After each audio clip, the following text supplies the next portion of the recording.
Good morning, children. I welcome to all of you to this online classroom teaching. I am Professor Kamakhi Prasad Das. I will speak on Chandragupta Maurya and his administration in today's class. How he established his religion, custom, and ruling in ancient India. That is today's topic. While the political sky of India was encircled by darkness, the people were suffering under the high-handedness of the Nanda ruler Dhanananda, and India was shattered into pieces by the foreign attack. At this critical juncture of history, a man to see the vision of united India was Chandragupta Maurya, the founder of the Mauryan dynasty. He appeared with all his glamour, challenging the other contemporary rulers like Ombi, Puru, Agramas, etc. That hero, though had originated from an obscure position, was destined to eclipse others by his brilliant doings and turned the wheel of destiny in an opposite direction. So, his success as liberator and founder has been immortalized by prosperity in many dramas and legends of India. A peep into the history of his ancestors reveals that he was not born in purple but was thrown into humble life by the wheel of destiny. But he was fortunate enough to receive the education under the active guidance of Chanakya, who later became his prime minister during his administration.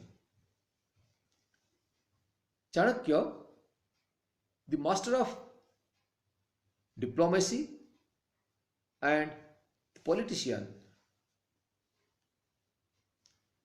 who, after being insulted by Nanda rulers, Dhanananda, was in search of an opportunity to uproot Nanda dynasty.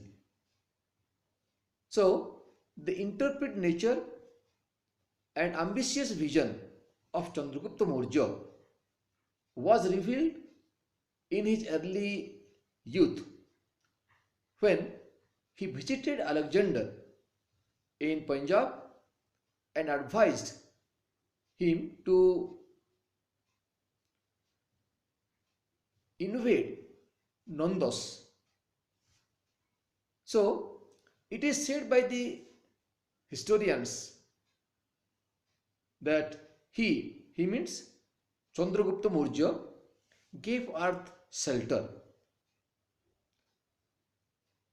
Otherwise known in the history as Sandrocotos and Androcotos by Arrian and Plutarch respectively, founded his empire by the edge of his sword after his accession to the throne in 321 BC.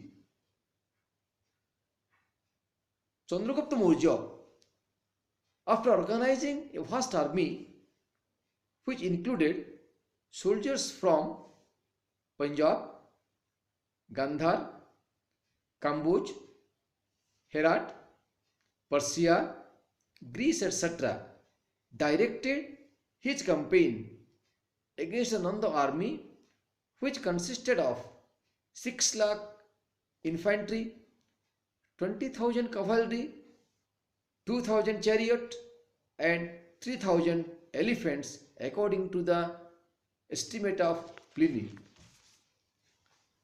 So, again, he also made a treaty with King Parvataka, who assisted him in his campaign against Magadha.